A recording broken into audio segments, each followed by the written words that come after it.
In today's tutorial, I'm going to show you guys how to install and set up your Epson L220 series printer on your Windows, Mac OS, or Linux tablet, laptop, or traditional desktop PC.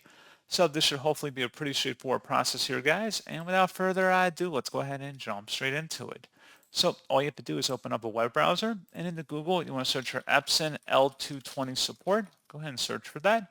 Best result, you come back with an Epson support page. This is Epson L220. Go ahead and open that up. And then scrolling down, you want to expand the operating system section and select your appropriate version of Windows, Linux, or Mac OS, and then select Go. And then scrolling down, expand the driver section and select the print driver download option on this page.